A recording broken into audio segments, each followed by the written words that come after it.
Welcome back. Same day, felt like doing some more progress on this. So what I wanted to do is just have a simple server running and have Unity connect to it locally to start with. So we have like a little testing environment. Also, a good idea might be to change this to WebGL. I don't have it installed. Install WebGL and change it to WebGL because that's what we're going to be using. It's going to be on the web. That's why we're using WebSockets. Okay. So I have the two repos here that we're going to be using. So this is the server side, this is the client side. Might be a good idea to maybe start with the server side so we have something to connect to. Yeah, let's see what the server's doing. So let's open the server project and just snatch some code from their example. So this is a chat line. We might as well just copy this over, just and connect with the Unity and have something to send a chat message. Could be like a good point, because once we have a server and a client, we can then move it on the EC2 instance and do some tests remotely, making sure it works. Maybe try and set up SSL from the get-go, because I'm not sure how it works, and I sort of want to get that problem out of the way, because I do want to run it on an HTTPS website. And that's also another thing, how we're going to be hosting the website. I might use just a static website hosting with S3 from AWS, because we don't need anything fancy for that. Anyways, too much blah blah blah. Let's do something about this. What are we looking at? Okay, so let's get the example going. All right, so this is the client. We don't want the client. We want the server here. So let's take a look at what is happening. So this is chat session, which is a WebSocket session. So I guess this is the server logic.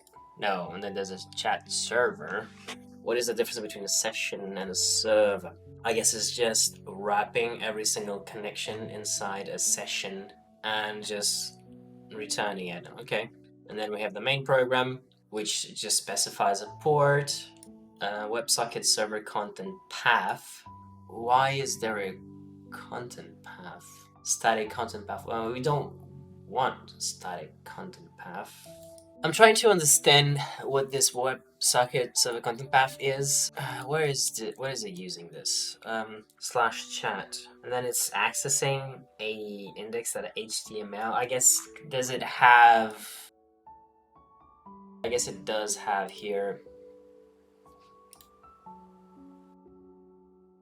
Is it serving the page over WebSockets? I'm a little confused. The HTTP server website is that. Let's just put some code. I'm gonna copy all of this, put it in here, and we're just gonna do some experimenting. Okay, if I run this, it should technically just run fine. Okay, yeah, it doesn't have the path. So what did it say? Okay.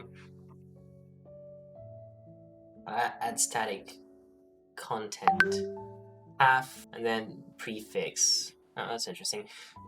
Can't I just do that? Slash chat. I guess it's not a. I don't think we actually want to add static content. I assume it's sending the page through some sort of. I'd have to assume it's an HTTP response. It's weird, but this should still work technically. Oh, look at that. So server starting. Yeah, because that's interesting. I guess it was serving through HTTP. So we are opening a chat server, which is a WebSocket server. But how can the WebSocket server also serve static content? It must be opening a different servers. I'm a bit confused, but I guess that's fine for now. What is this rambling about? Converting null to non-nullable? What are you rambling? Convert to tolerance. Why is it not liking what is happening here? Do I have to specify that this is nullable? That's so weird. What if I guess this is new C# shenanigans. What if I do this? Does it understand that I'm checking for null after that? It doesn't.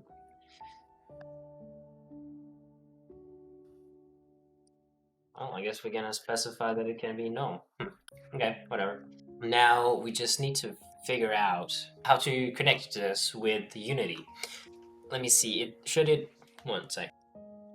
It should. So whenever it receives something, it says incoming. So whenever if we do manage to connect to it, if the buffer size for it to disconnect, yeah, we should see the data that is arriving. So in this scenario, it's just gonna ping it back, multicast message to all connected clients. Yeah, so it's just gonna get the message and send it right back at me. So and these. Oh, I think what is happening here is that it's allowing me to send. It's allowing me to send messages to all of the connected clients through the console. This is the only thing that this seems to be doing.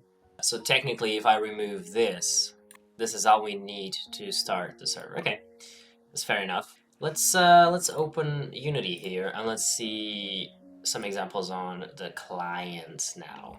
Okay, so we don't care about the server, we only care about the client. Let's create a scripts folder. Let's create an assembly definition in here. Where is it? There we go.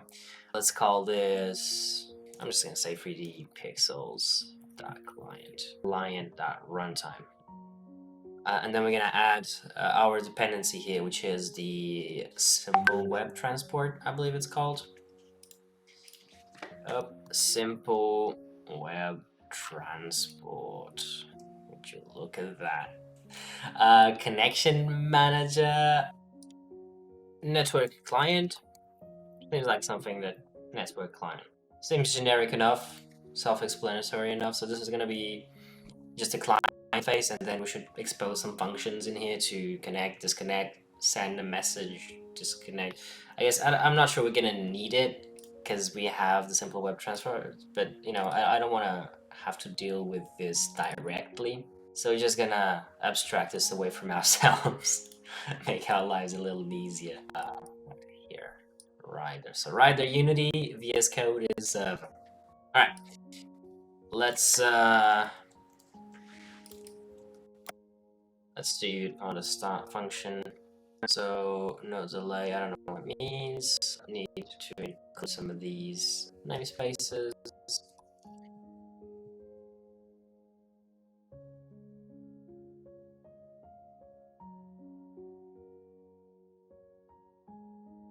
System network. Pretty sure. Nope. You wrong. Just system. Huh. Okay. Scheme. Yeah. Interesting. So I guess we could specify here. What if I want to do? If you host your WebGL build, you need to use which requires a certificate. I guess we can do serialize build private bool use SSL. Then default to false. I mean, it's gonna be the default, anyways. So if you use that, no SS. Otherwise, just that. I think that is. Oh, I see what's happening. Okay. I'm gonna copy the port from here because you know that's where the server is at, and you know localhost should be enough here. Localhost. So this URL part looks good to me. So let's say URI debug.log and then connecting to then the URL call process to cause events to be invoked. Call this from inside the update each frame. Okay, so we need to call this an update, just like so, which means of course we need to set the client in the class scope.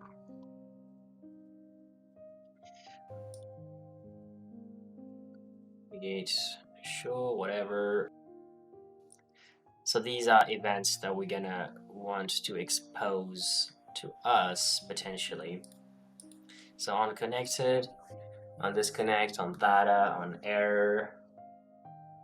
This just builds the thing. We could potentially have a public void connect and say boolean this string host int port, or is it a use short? Nice, int port, and then we can move this to here, so we're not doing more than we have to.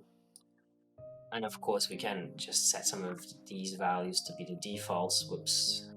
So here, this is the port that we should be using by default. By default, we should probably be using localhost, and this would be false. If we're just testing, these are the values that we put, that we put in here. So we should do this, host, port.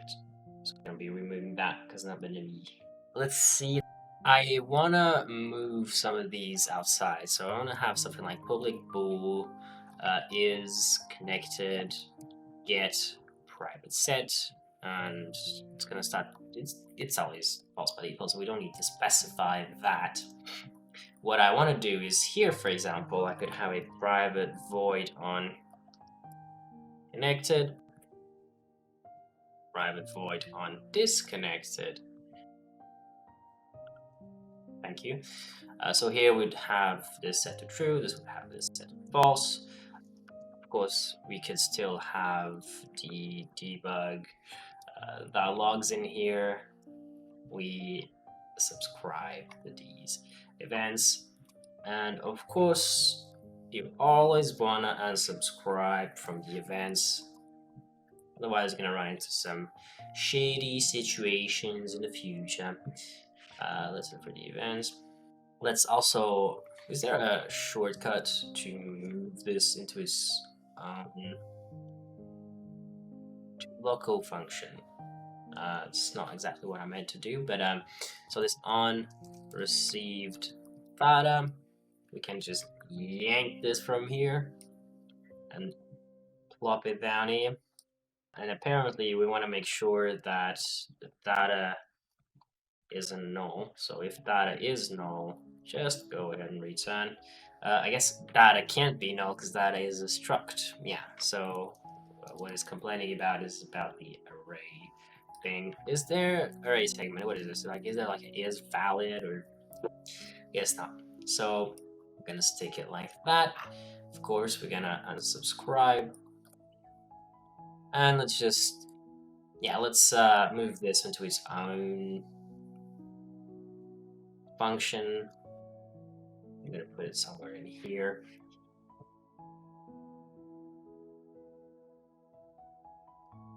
On, I guess, on exception. Okay. And of course, the same thing. Never forget to unsubscribe your subscriptions. Otherwise, you're gonna end up with an empty bank account at the end of the year. We can do just a log exception here. And this could probably be static here because I'm not doing anything specific for now. I mean, this is looking good to me. So we have our network client, which doesn't allow sending messages yet, but we should be able to connect, and we should be able to see it on our server side. Okay, so we're going to create a network manager game object. Let's make a prefabs folder here. Prefabs. I'm going to move this inside here. That way you can, if we create a new scene, we can just plop the network manager and we have everything we need in there. Let's go ahead and add the network client, and we want to create a new one. We want to create, I guess, let's call this game bootstrapper for now. Bootstrapper. So this is what's gonna bootstrap the game. So it's gonna connect, it's gonna prepare things for us. Is this gonna hand the other scripts that we're gonna have in the future a playground? Okay. And then in this little guy, we want to have a reference to our client. So client. And on start, we're just going to say client.connect. And on destroy, client.connect. disconnect, which I did not make a function for. So let's go ahead and do that. Easy peasy. I don't know if we need to check if, is there a way to check if it is still alive? Oh, there's a connection state. If connection state that is different than connected, then reset is, yeah. I don't know. Let's not complicate our lives. Let's just do the easy thing. If we run into issues, we're gonna fix the issues. Why should we fix something that isn't broken yet? Because we haven't tried any of it. Let's start the server here. So I'm gonna have this feller. Let's drag the reference. And let's hit play and see what happens. So this is the server. And we got a null reference. Okay. Let's try and... Oh, I think I'm doing some initialization on start, and there's potentially... Yeah, this is dumb. Yeah, see? Don't be dumb like me. Let's do it on awake. That way this gets executed before this gets executed. We should potentially even have... Like whenever you call connect, it would just check if it has this, and if it doesn't, it would just create it. Yeah, let's keep it like that.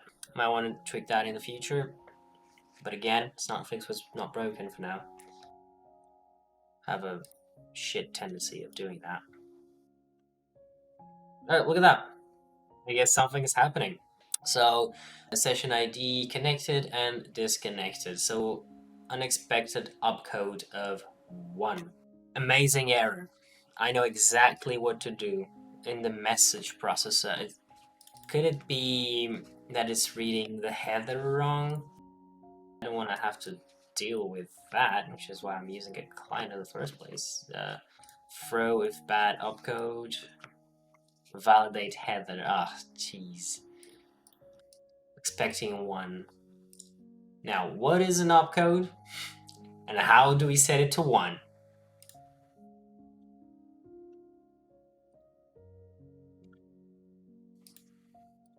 IP any, sure.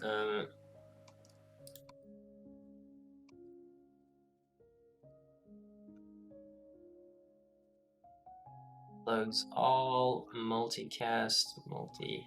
I don't see anything here that we could. Oh, this is inheriting from an HTTP server. This could explain the static file serving. Unless I don't understand how things work, which is very possible.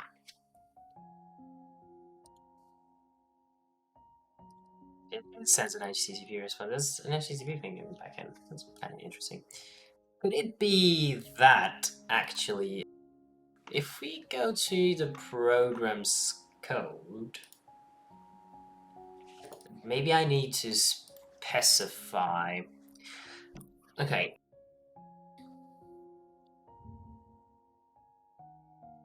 Maybe I'm trying to connect not to the web, but no, it should be WebSocket because it's using the WebSocket protocol. Yeah, WebSocket protocol. This is their example as well.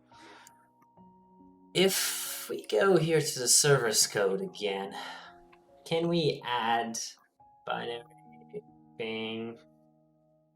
See, it connected. I'm wondering if this is the server sending a message. Potentially, it's trying to send. Maybe it's sending a message in a format that this isn't. Is this only happening on connection, or when is read header happening? Read one message. So every time it reads a message, it's gonna read a header. So what I'm thinking is maybe it's sending me something that the client isn't ready to receive. So this is chat server, then for each session it does this. Oh, okay, so see, it's sending me a message. Send invite message. That's interesting. What if I do not send me anything? Will the connection stay alive? There you go. So it connected and it's staying connected, staying alive. And if I close the server, no. So it disconnected. I stopped playing. It called disconnect again. Nothing happened. Nowhere. So that sort of fixed itself. I mean, it wasn't an issue in the first place, but it fixed itself. Now I'm wondering why it didn't like receiving that send text async. Let's go to this. So it's getting bytes.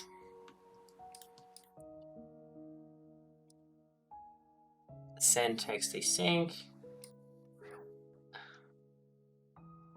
This is where multi-threading shenanigans, prepare send frame opcode. Look at that. So we found the opcode. The thing is, this is hard coded to 129. Does that mean we cannot use this server? It looked so good though. Oh, look, there is a difference here. So binary is 130, text is 129. There's a chance that our Unity client is only expecting binary data. And this is sending, if we follow the rabbit hole, text async. Now, let's look at this here. So it says expecting a 1 to be here in the opcode, and it's reading a byte. This is a byte, okay? Whoa. So let's say this to binary. This is what it's looking to binary. There's also 130 for, if we confirm here, for raw binary, it's 130. So this is the binary one, this is the text one. Let's look at what is happening here. So it's doing a mask with the last 4 things. Oh, so it's only accepting text? Yeah, text message. I should have read the comment. But why is it only expecting text? I mean, especially when we're sending data for like games and stuff, you're not going to be sending fucking JSON data. Should be working with binary data, right? I mean, and even then, why would this not be better solution? Oh, no, wait. Continuation, binary. It's not... Okay, so I guess it isn't expecting 1. What? Expecting 1 text message. But it is 1. And but then it's like, oh hey, I'm gonna throw up in your mouth because it's not 1. This is a little disgusting, not gonna lie. Okay, let's try and circumvent this by using this to bytes, or how get bytes, yeah, get bytes of the message. And we're gonna say send binary async and just send it in this.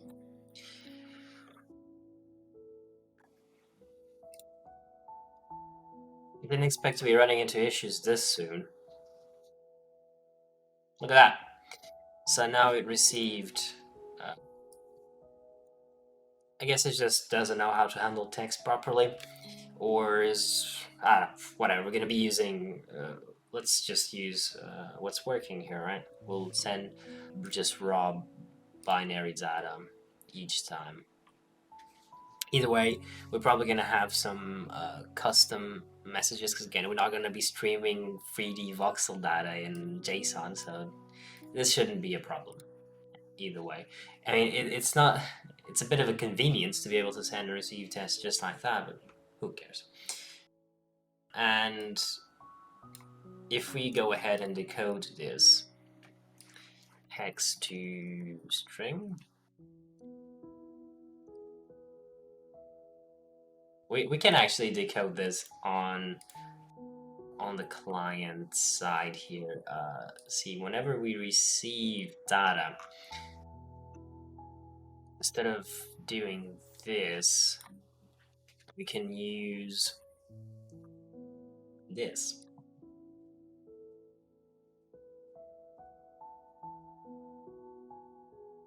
data dot array data dot offset data dot count. Oops, nice. Data from server. And now we should see the text message. This might print some stupid. Oh, I close the server. The server's fine. This might print some stupid stuff if we're not sending text, but we are sending text right now, so that's fine. Connected. Look at that. Data from server. Hello from WebSocket chat. Please send a message or to the client. Now it will probably break again if I do this. And another thing I just noticed is we want to go ahead and say run in background. Execute in background, whatever it is. There you go. That way it keeps executing when we go away. So we do not want to multicast test, we want to multicast the binary, and we can just do this offset size directly. We do not care do anything else to it because we're just pinging it back. And I think that's all. It's relatively simple thing. Oh, here. So we don't want to multicast test. We want to multicast binary too. We want to do this here. It actually already has a thing for that. I'm impressed. Oh. All right. It's exciting.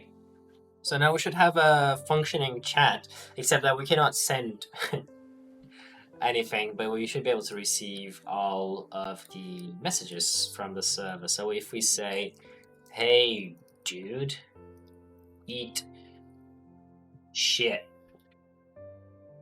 See? This dude is great at eating shit. So we got a working connection. That's fantastic.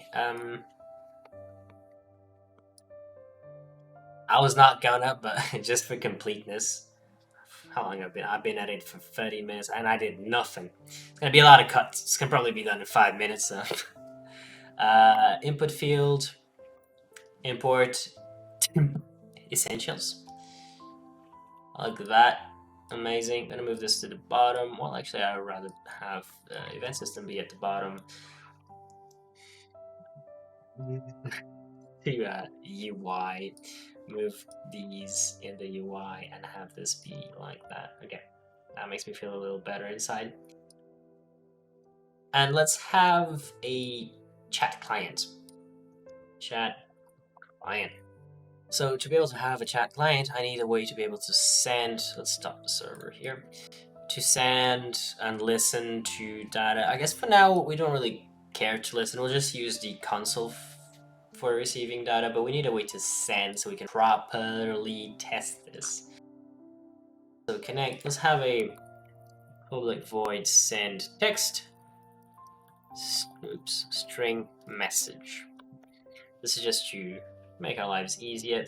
And the idea is we should be able to do something like client.send. And then here we need array segment. So let's say var bytes equals to this, and I'm curious what this array segment is and where does it live. Oh, it's a system thing. Yeah. So just say segment equals to new array segment from these bytes, and then send it there. So this is just a struct. This does no allocations. This will do allocations each time, but hey, we're working with strings anyway, so it's sort of expected. Strings suck. And we could also, of course, have public void send bytes, and can have a send segment directly, just like so. Yeah, this looks good to me. Let's go ahead over here, chat client, boom, shakalaka. We're gonna go ahead and say serialized field, private, TMP, input field.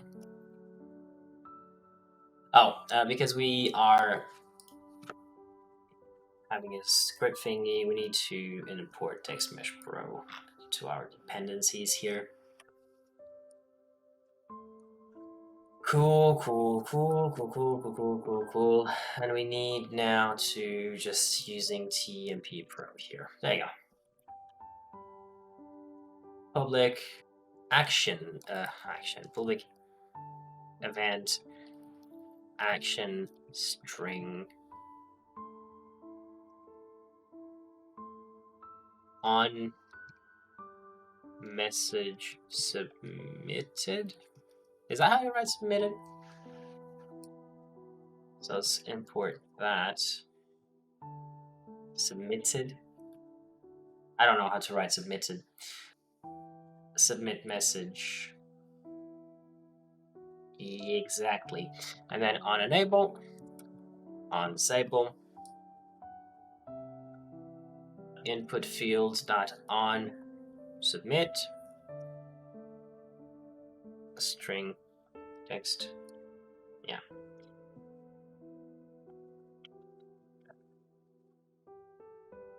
And then here, we just want to remove that, of course. And then on the bootstrapper, we're gonna have the chat client. And for the client, we're gonna say on message submit, and then on disable, we're gonna remove that. And then we're gonna have this send text. What I could do actually is just have all of these be called send. So then I can just do send and then send whatever I want. So if it's a string, it's going to be sending as a string. If it's a byte array, it's going to send byte array. That way I don't have to worry about naming it the proper thing. I mean, might as well use the tools to the best of their capabilities. Right, let's select our chat client in here. I guess we could also make sure that the chat client isn't that the chat client exists, and if it doesn't exist, could log a warning that the client is not being set. Just I also should enable warnings. We shouldn't have a lot of warnings. We don't have a lot of. Oh, there was a lot of. Oh. There was a lot of shenanigans happening. So this should work. Well, work. The server is closed, so it shouldn't work. But we shouldn't get as many. Okay, so there you go. So we got an exception, the error, cool. And then the server, the client disconnected.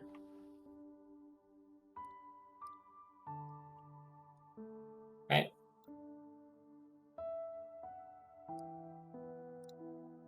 We got connected. So let's see. Hey, bro. So we received the message back. And the server receives a hey, bro. Okay, so yeah, everything's working fine. We got a nice thing going on here. Oop. So let's go ahead and commit this.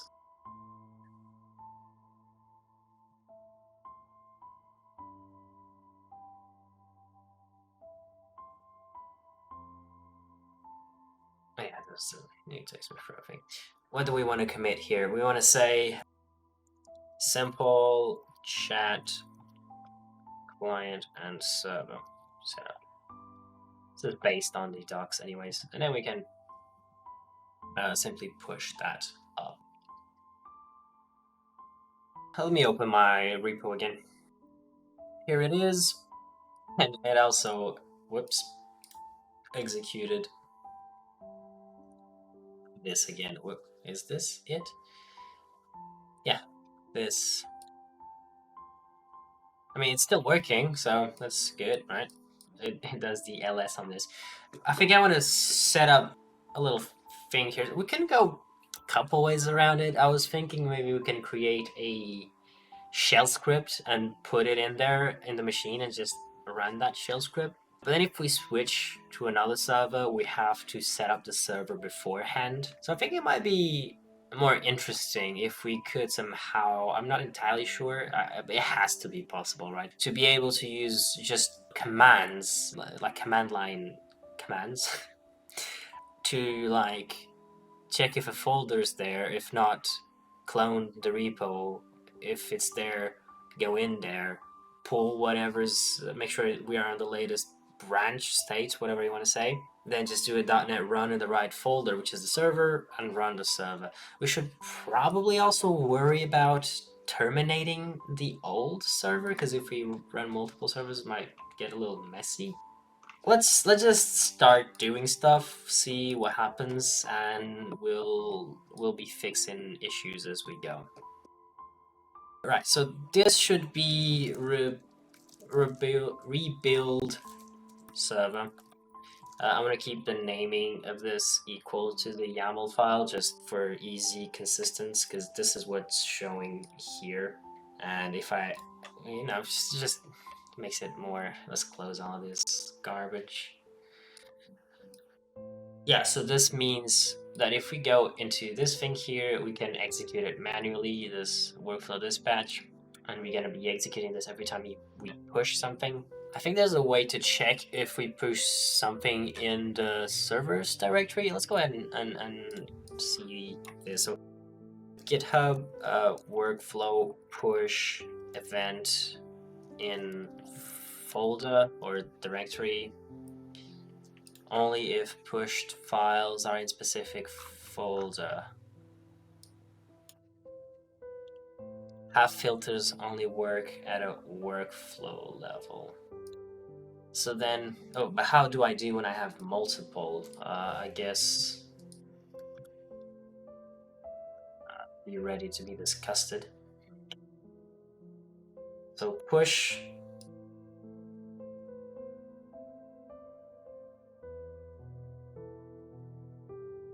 I think this is how it's meant to be. And then here we can specify if any changes happen specifically to any of the files inside the server. We can also specify, I guess I can just do this. We can also specify the branch, because I probably only want this to happen on the main branch. Yeah, main branch. I don't know, I type dev. So if somebody pushes on the main branch and they are affecting any of the files inside the server folder, go ahead and do this. That way, if I'm just messing with the client, it doesn't have to redo everything on the server side, because there's no reason to do anything on the server side. I wonder if this works. There's actually, we can actually test this. So let's go ahead and say status, add this workflow, commit, testing, beta workflow dispatch filtering. Boom. So now we don't have, so we pushed, but we don't have anything running automatically. Let's go ahead and change something on the server side. We can just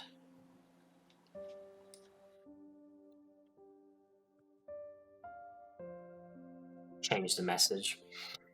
If you do that, boom, add commit, tweak server response message on first connect.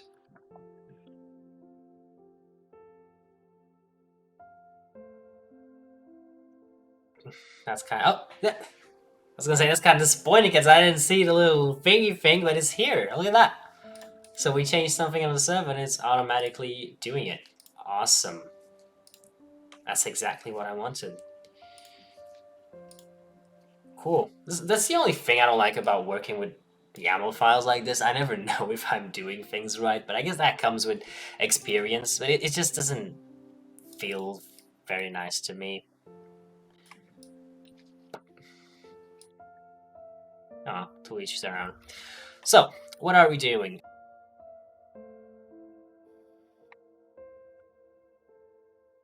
Yeah, I need to find out. So Linux command test if file exists.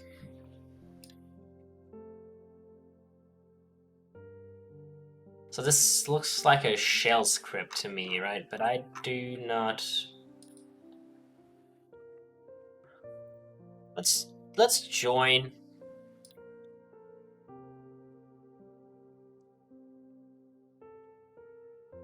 SSH I EC2 user at this IP.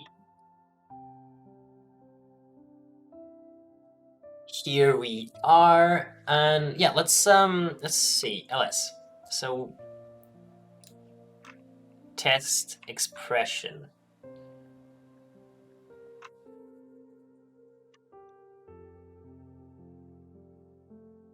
So I should be able to do this then. If I say test, that, I mean, sure.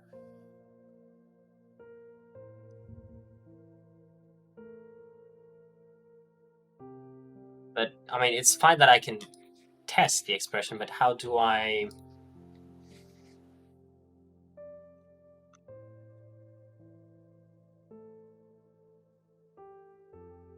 Oh, what is... How do I actually do something if it's true or if it's false?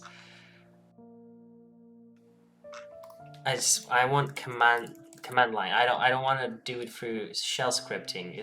I just this is... Okay, so from what I'm understanding, this operator means it's executed if it's true, and this is if it's false. So if I understand this correctly, if I do, okay, I could do like this, exists, and then I could do this. I'm sorry. I'm already apologizing for this. Not here.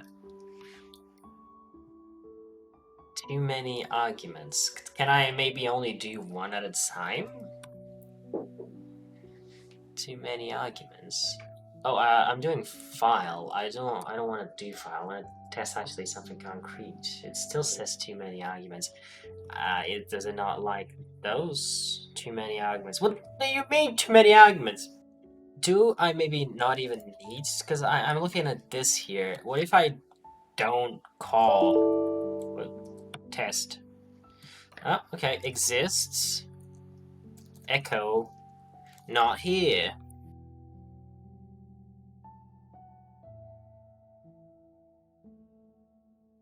It does exist. Now, here's my question. How can I chain multiple echoes? So if I do another echo here, I think I sent the first echo on another process.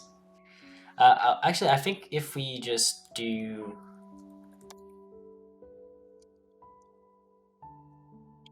How can I chain... This, this shouldn't be this hard. What if I just do another one like this? Oh, exist, fee. Look at that. I guess that's it. So okay, let's try and I'm gonna bring this to Notepad just because I have better editing control. I guess we can might be prettier if we do it. Well, actually, we can do it directly in here, and then just copy and test it. So the idea is that we can clone this, and we can check essentially if this folder here exists. So if the directory where 3D pixels exists, we can just cd into it. If it does not, actually I didn't test this. Let's say Not here, okay.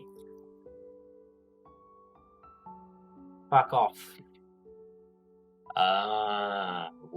What if I do this? Not here, fuck off. Okay. I don't know why that works, but that's fine by me. So now what we do. Oh, it just occurred to me. I need to add an SSH key to the machine so it can access my. Oh, actually, the repo is public. What am I rambling about? I thought it was. In my yeah, whatever. We should be able to just do this then. So if I do ls, let's clean a bit some of this. So directory recursive obj. Remove the project and remove the program. Cool. So if I do git clone this, it should just work. Git's not found. So sudo. I'm gonna try and pull this out of my ass. Sudo AWS EC2 install git.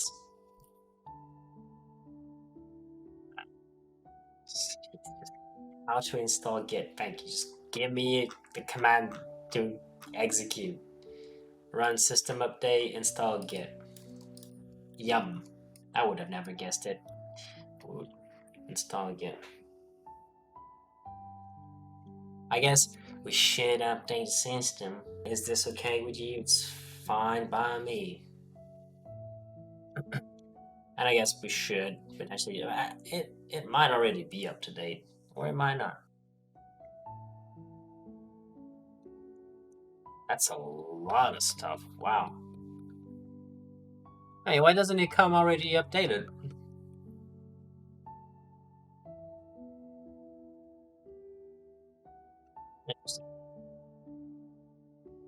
While this is doing its thing, so what we're gonna do is we're gonna clone this feller. Git clone you. And then we're gonna do the same exact thing of moving into this. So let's see, I'm gonna copy this. It's still doing things. Oh, there it is. So it's empty. I'm gonna paste this.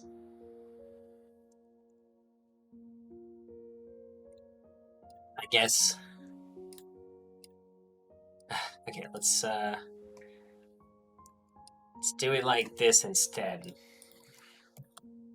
This is probably because I did it through SSH. It was trying to. Wait, why? Oh, what an idiot! All right, the arrangement recursive and just this thing. Hello.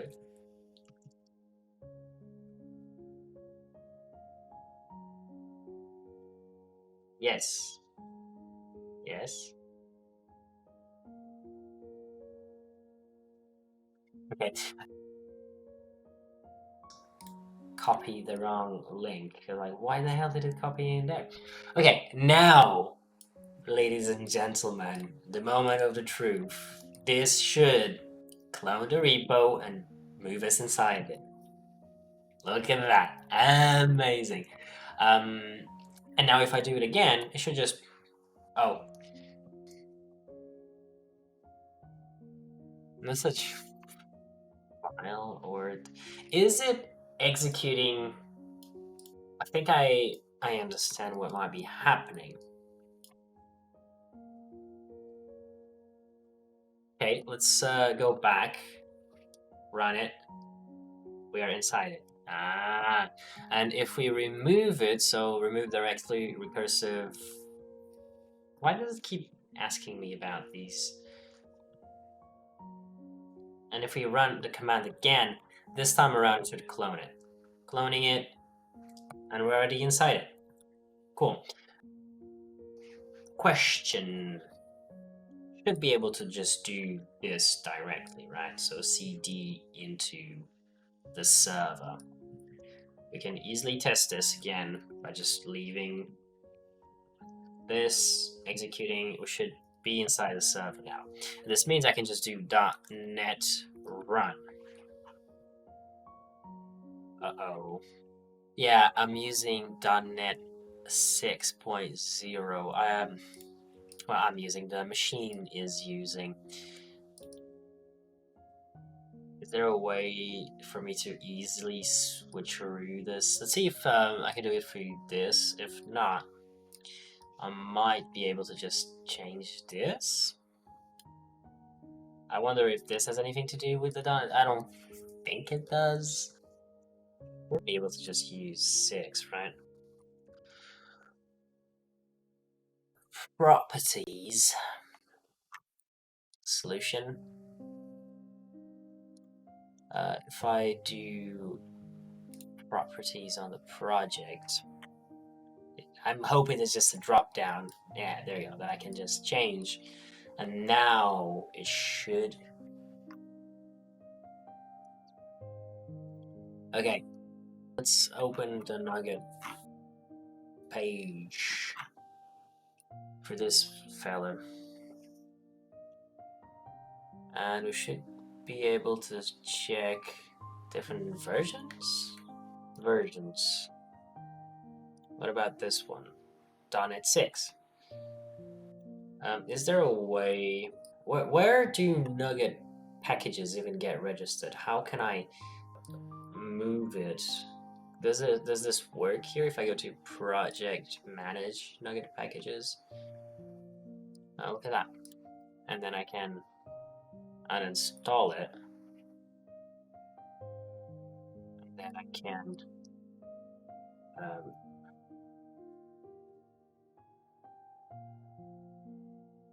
let's just run the stupid command. So I'm gonna run it.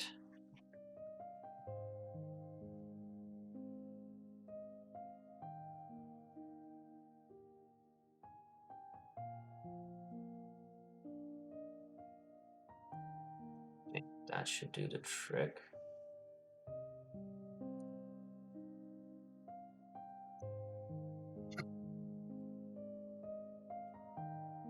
Failed?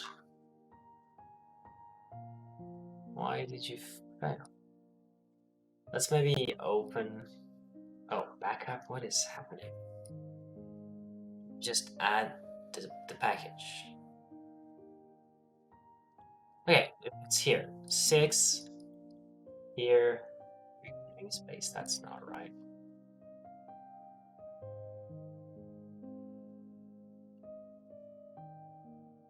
This is the space. Let's try this again. Could it be that the solution is out of date or something? I don't know how this solution shenanigan works. We might be able to just delete it. Recreate it if necessary. Ah, look at that. It started. It's doing its thing.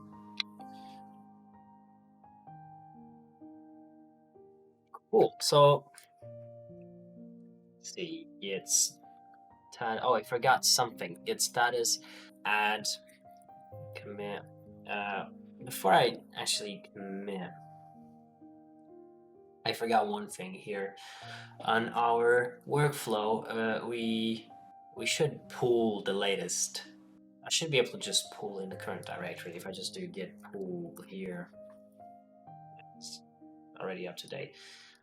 So I should just say git pull, and it should be nice and there. I don't actually have to exactly do it there. I can just do it here.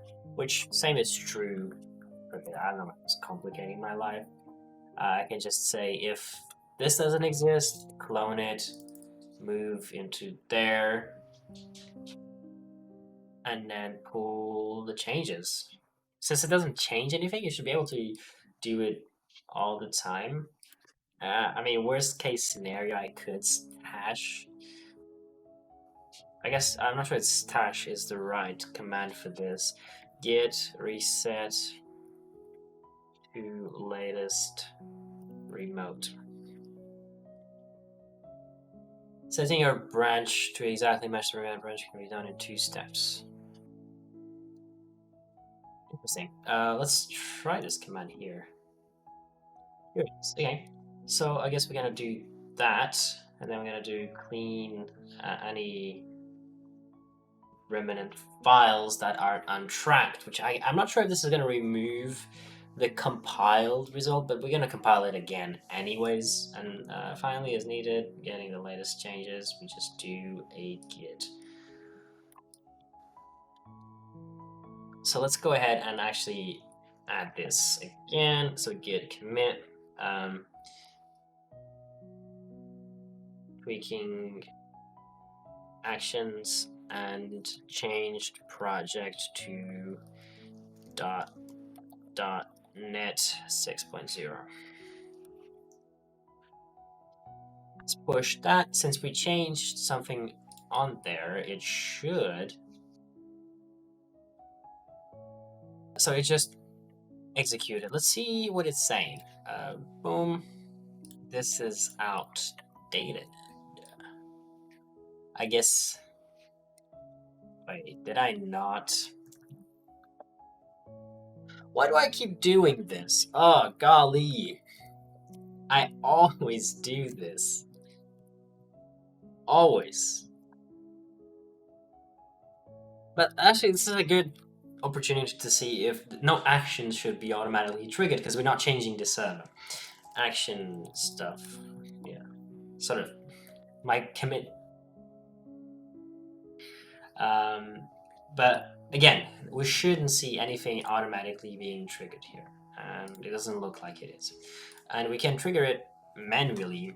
What could be also interesting to see is, let's go back to the root here and let's remove, so directory, recursive, this, it's empty. We're gonna run this manually, and what I'm expecting to see is the repo should be there. There's also a chance that I'm gonna be kicked out. I don't know how this works. I guess we'll find out. Let's do an ls. Oh, so ls empty, ls it's here, this finished its thing. If we check out what happened, so it cloned, boom, boom, boom, cloning, head, already up to date. And now we're just gonna have a, let's run the thing. I'm so excited. Why am I so excited? But this is awesome because, you know, it's doing it for us. And we can just push stuff and it's gonna be up to date automatically. We can just test. We have a perfect testing environment. Well, not yet. Not yet. We still need to figure out how to do one interesting thing, which is what? We need to be able to kill the previous server and run this one. Is there a way to run in release mode? Because I don't want to run this in debug mode on like the actual remote thing. Well, do I? I guess it doesn't really matter. This is going to be used for testing, but I have a feeling I'm just going to put it into production like this. I mean, production is just going to be there online for people to mess around with, mess about with. I don't think it's going to be used a lot anyways. Having a brain fart. So .NET run in release mode. I want to be able to run in release mode. I mean, you look at this shit, and it's just, it doesn't inspire me confidence. Alright, so I just control left, and I think this is what we're looking for. So let's go ahead and I'm gonna put this here just so we can have it for now. And I'm gonna test it here, but this is not what we want to do. We want to kill the old process somehow. And we also, okay, let's just see what happens when I execute this. An error code trying to start process. What if I just say run without anything? Oh. it started working. My my best guess is that for some whatever reason, this might be trying to.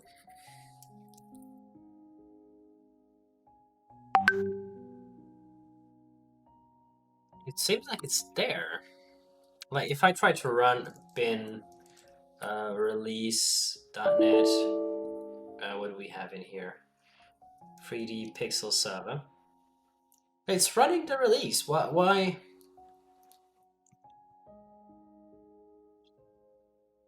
Like, what the hell? Why is it working now? What if I just delete the bin folder? Isn't there like a .NET cleanup? Clean?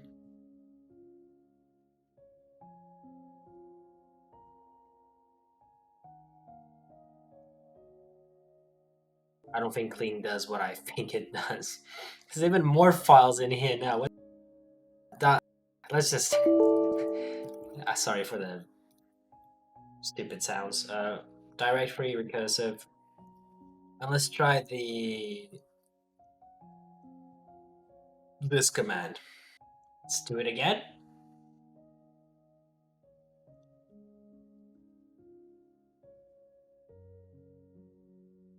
Why? Is this an issue? What am I looking at? How is this a bug? It doesn't matter.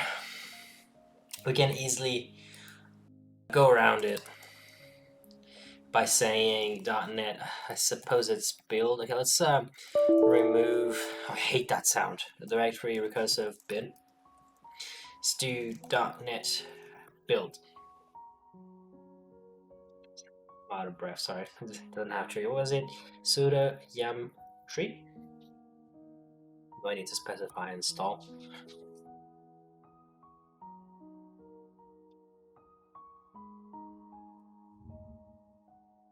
Maybe it's just yum install tree. Sure. There you go.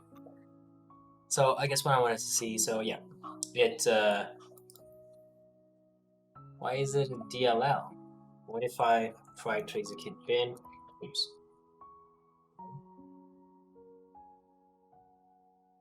Oh, I'm looking at the wrong thing. Okay. God. Okay. Let's try this. Build release. Okay. It's the tree bin release. That it is. So after we do that, we should be able to just say this release, and then here just 3D pixel server. So this is the command that we're gonna have to run, which is this.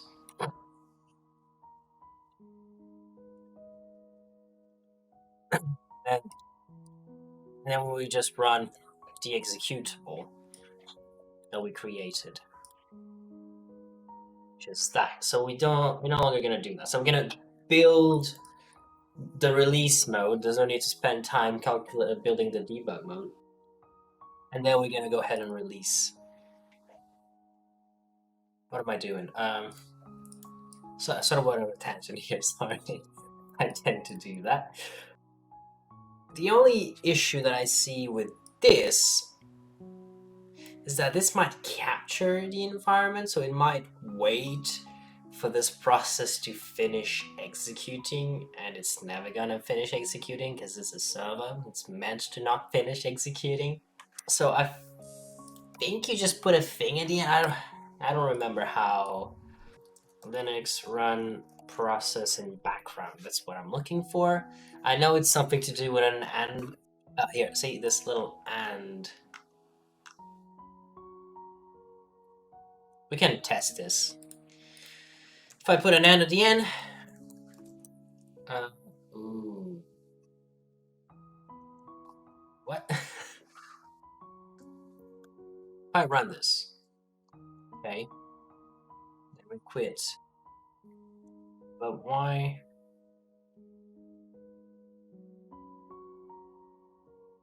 Why has it say it's stopped?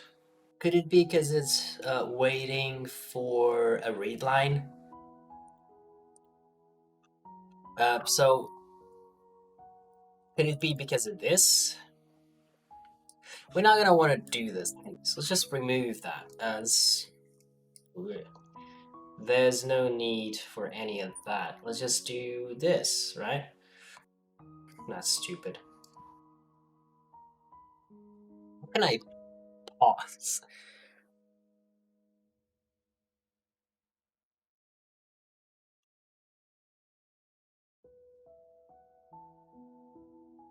How can I pause? Oh, I guess I don't see anything. C sharp, pause, main thread.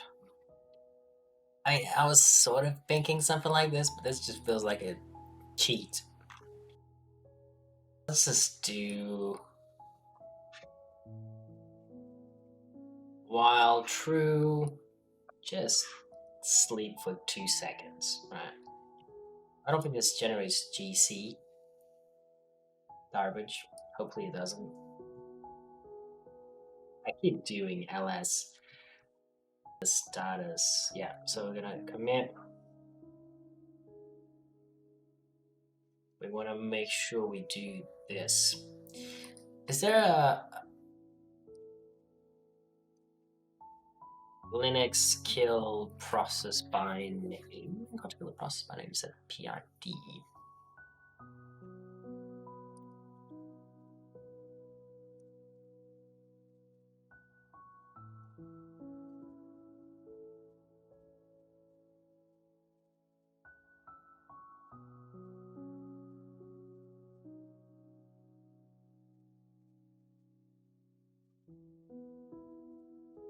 This should just run it on thread. Let's push this. So git add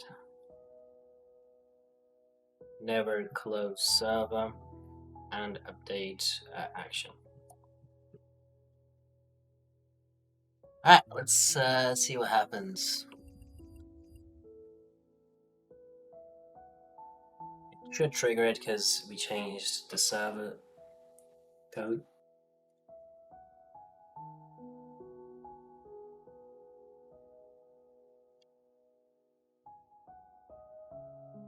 What happened? Oh, why is it? This is progress, okay? But something fast forward. So this is pulling new changes. That's awesome. See, it pulled the changes we did to the program.cs. These things really make me giggle like a little girl. I don't. I'm so fucking nerdy. Determining projects to restore. Maybe you know what might be a good idea is to just have go. Yes, that's a great idea. It's just to go through the same math. Jeez, that was hard. So, copy this, paste this, see what happens. Okay, we're good. We good. And then we're gonna go here. Then we're gonna reset hard. Head is now this. Still have the bin. I think this will delete the. I didn't actually delete the bin. What does clean df do? Nice. I guess because they are ignored, technically, they are not untracked, so they just don't, they get ignored. I think that makes sense.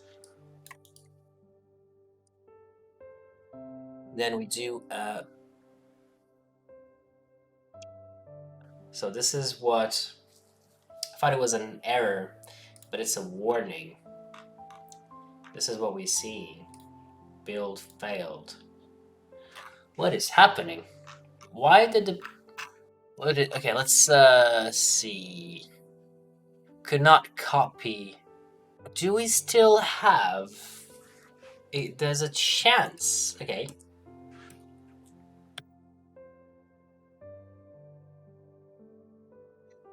I think it's failing. How can I list all my processes? Linux list processes. I think there's a chance this the server's still running for some. Maybe whenever I was doing these tests, they didn't actually quit. Didn't actually kill it. Let's do Photoshop. Why is it serve? Not server.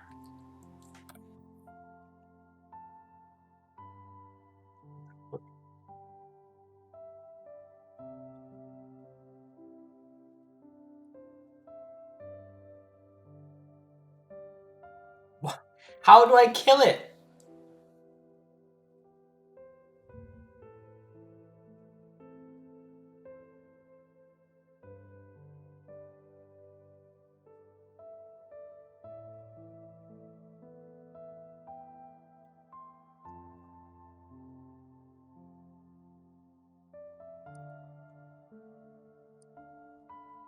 Okay, so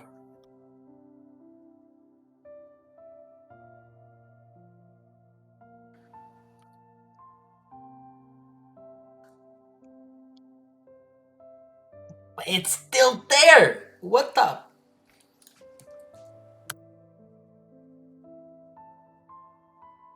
Do I have to do sudo?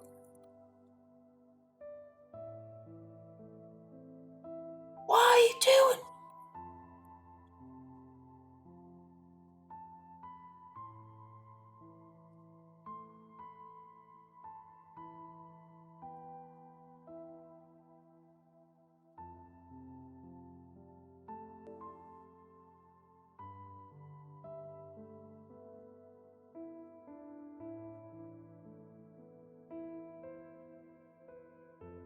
How lost? Why isn't it disappearing?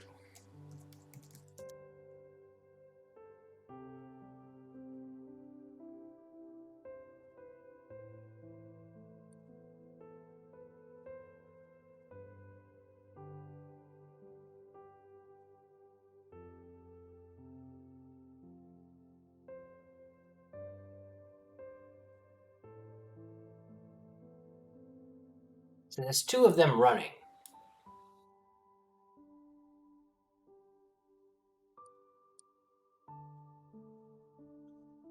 Could it be,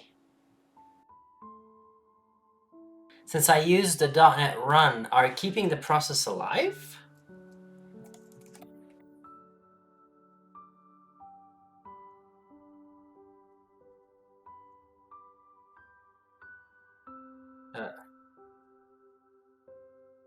Now, if I kill you, you're still there. How is it so persistent? What the fuck is happening?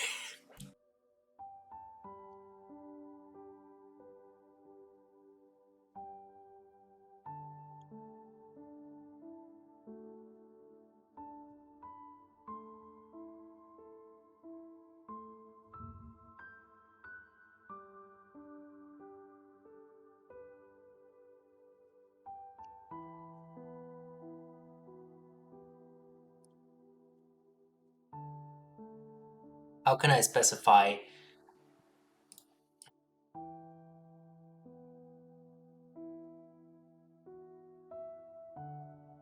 Oh, there you go.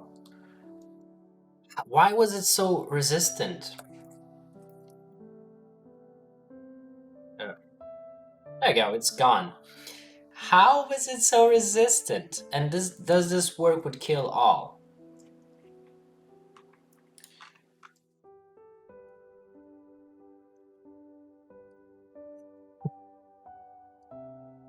Jeez. I guess we can do that. That should kill all our previous servers, which should not conflict with the build. Excuse me.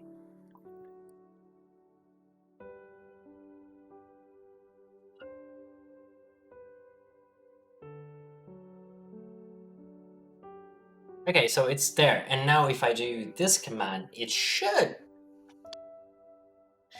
technically have killed it. Okay.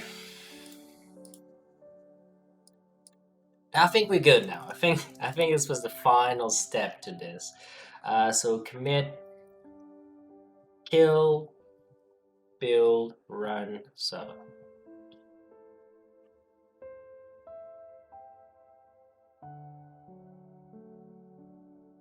It shouldn't have started an action because that didn't change anything on the server.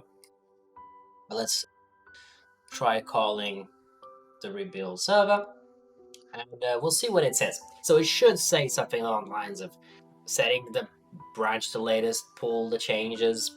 It should change the workflow file because that's what we changed. It shouldn't say up to date. Then it should kill all the processes with that name, with the service name. It should build with .NET in release mode. It should execute whatever it just built in another process, and that should be it.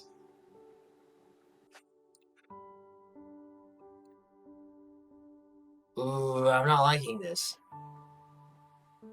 Why isn't it quitting? Is it gonna stay here for as long as the server is? But it shouldn't. God, I thought... And look at me, thinking it was good to go. Why is it still building, maybe? There's a chance it's still building. A minute. Let's give it some time. Yeah, I'm pretty sure...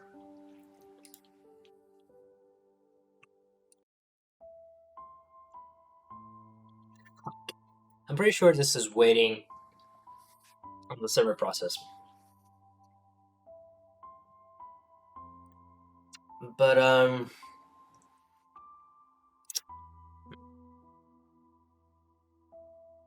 yeah, see? It did everything properly. If we look here... No, it didn't do everything properly. If it did everything properly, the server would still be running. Okay, Linux start process in background command. I think I already went here.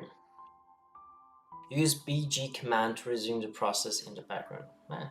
Foreground, and press Ctrl Z to pause the process and make it. I don't want to do that. This is what I'm doing. This seems something interesting. So it's saying that this method provides more control and flexibility in managing long-term running processes, which we do have that. System MD. We can change the...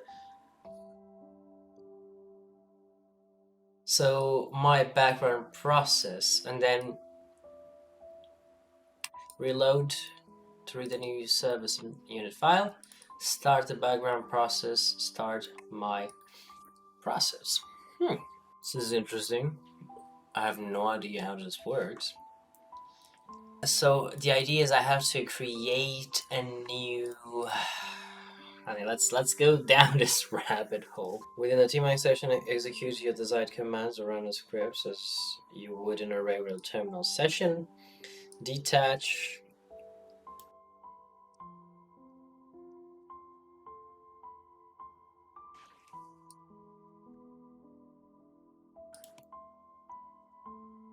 I'm a bit desperate here. I'm a bit tired.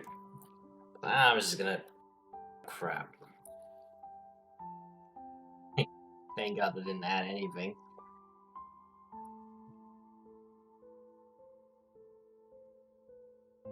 Try no hop to run server in background. So the idea is that this... What I'm thinking will happen is whenever we did this, it was waiting for the shell to die potentially. And the shell never died because the server was still up. And by decoupling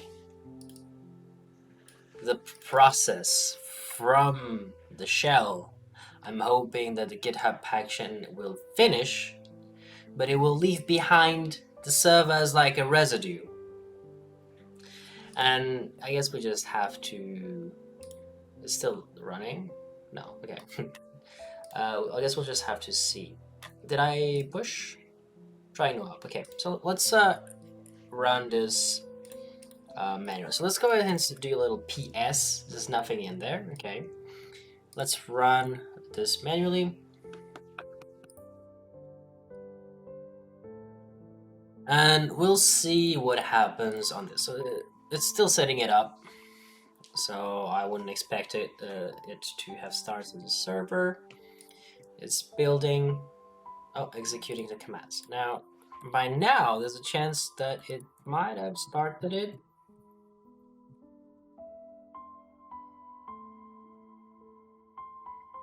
Having this.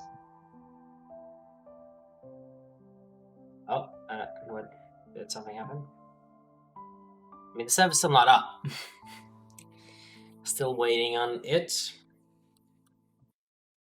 It's funny because there's this PS thing.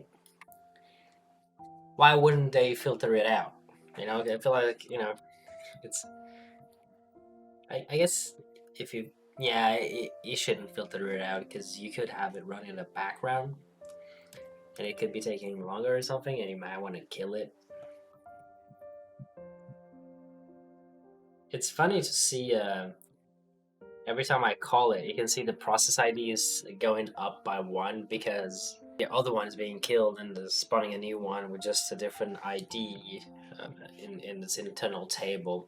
I wonder if at some point it will like loop around or does it just keep going forever? Now, you, what are you doing, bro? Executing? Why is this taking forever? Has it already started it? Like, what was it? We ran at some point a Ox. I don't know why I said Sa. Look, here. Interesting. So if I cancel this workflow,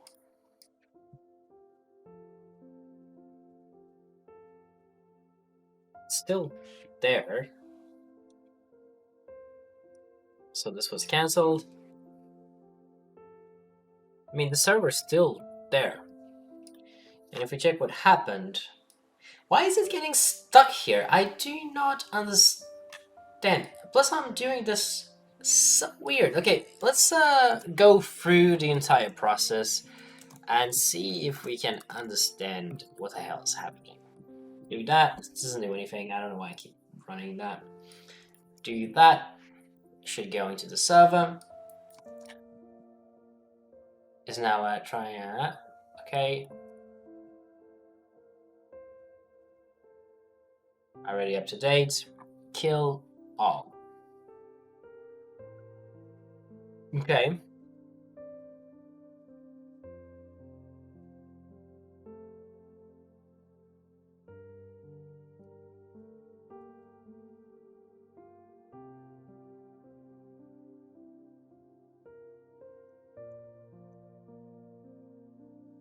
I don't know how to do this. Crap.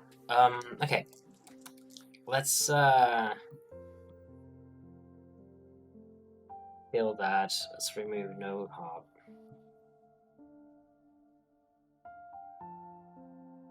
And let's potentially get some help from this applesauce boy.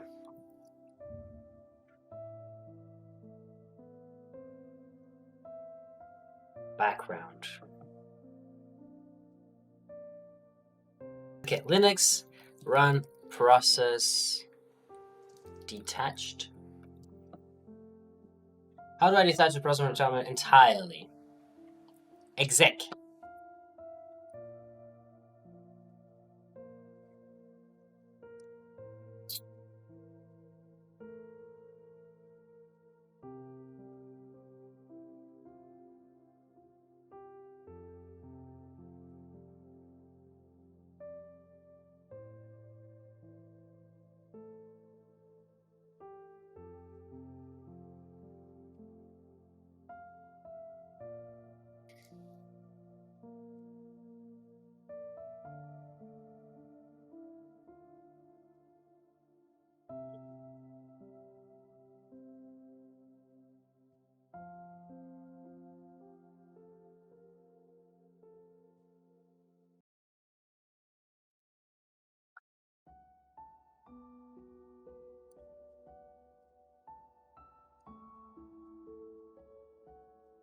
Just bear with me. Trying to figure out the best way we can do this.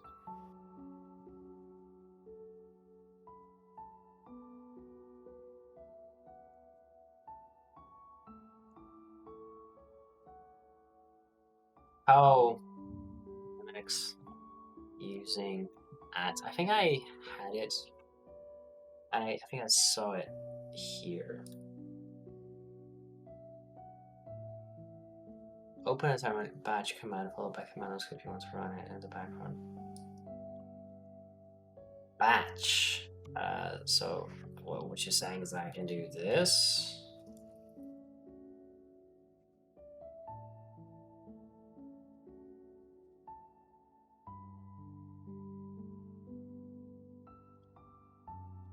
It's not even me.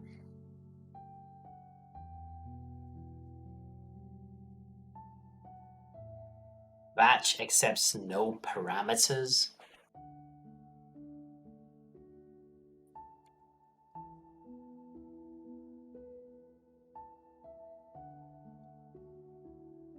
It's these two here, and everything else is root. There's only user here, but okay. Root. Jobs. To bring up background process, I don't want to execute jobs command to view a list of background processes.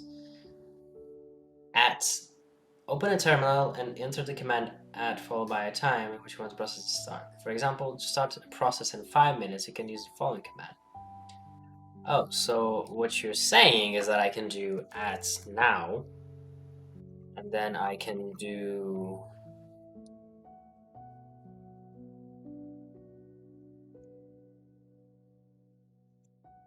that's a bit convoluted.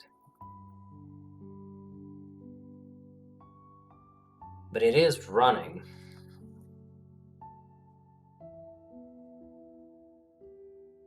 Or was running.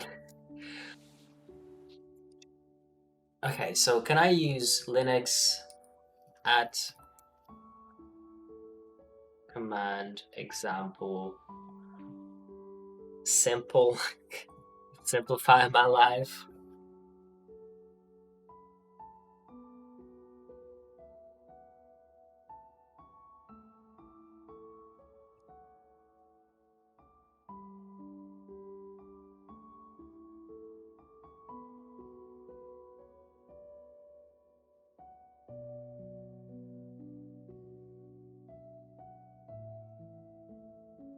Maybe so Linux start server command start process and detach from terminal. See, Control Z. I don't want to use Control Z because it's odd shit. It just ain't doing it for me. Ah, now this we're talking my language now, bitch boy. What if I do this?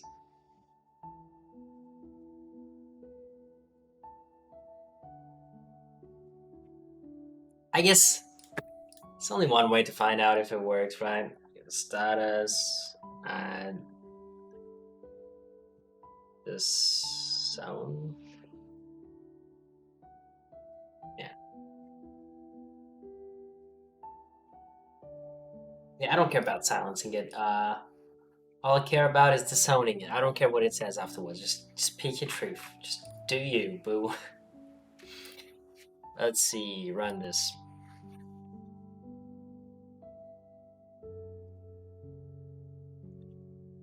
I'm gonna wait for it.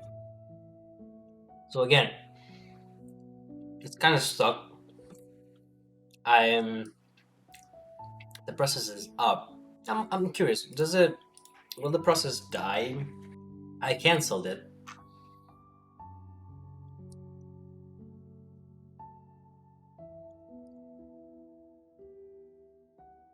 I have to assume that this is just not being properly executed. Like, why is this happening? I mean, it got the sound. It's still up and running.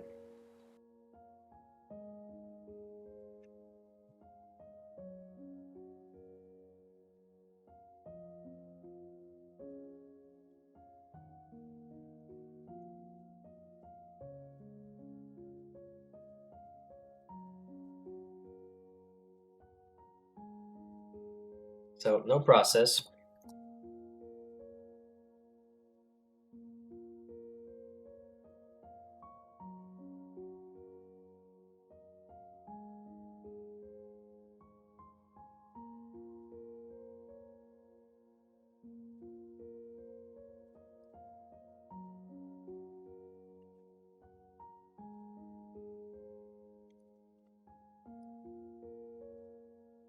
See you in the other side, brother. You know the drill. Gonna be waiting for this. I can't believe this. Seb's running. This garbage is also running. It shouldn't be running. It should be detached. Like, this should run in the background, and then it should run this.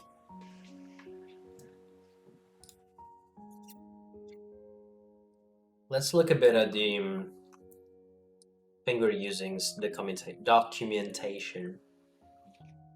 Host, passphrase, username, password, sync.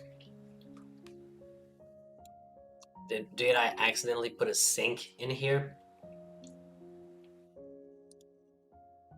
So it shouldn't run synchronous. Cipher, timer. You know, a cheeky fix could just be putting this time on 1 minute. And, you know, it should have built it by then. Is there a way that we could fail? I don't think it's ever going past this. I mean, what if I just do and?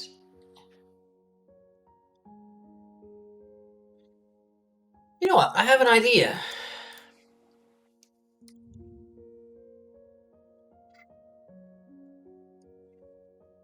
This hangs.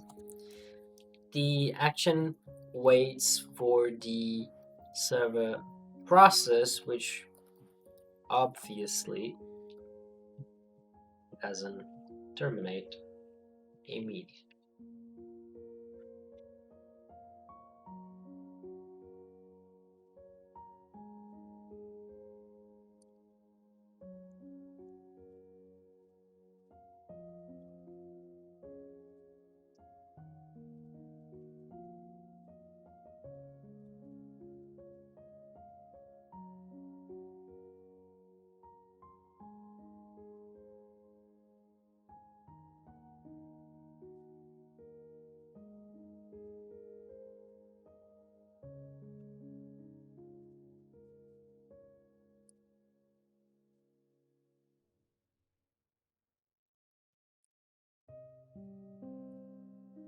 "48 minutes ago." I feel like a weatherman.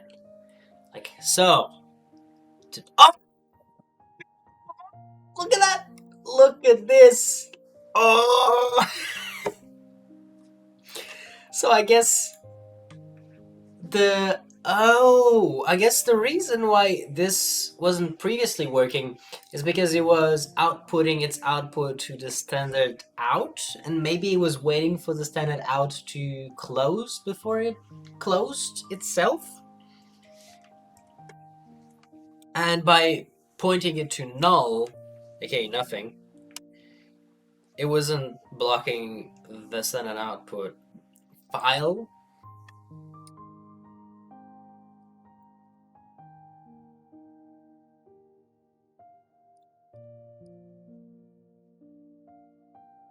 So let's do one more test. We have the server running, and the process ID is 12088. If everything's working as intended, if I rebuild the server again, this process should change. Because once this new action that it's on this side, the camera's flipped, so the new action that's up there, orange, that just finished, it's so damn quick. It should have changed this. It should have killed the old process and replaced it. So instead of 88, we have 80. Oh, high five. Good. This is a great place to leave it at. I'm just leaving.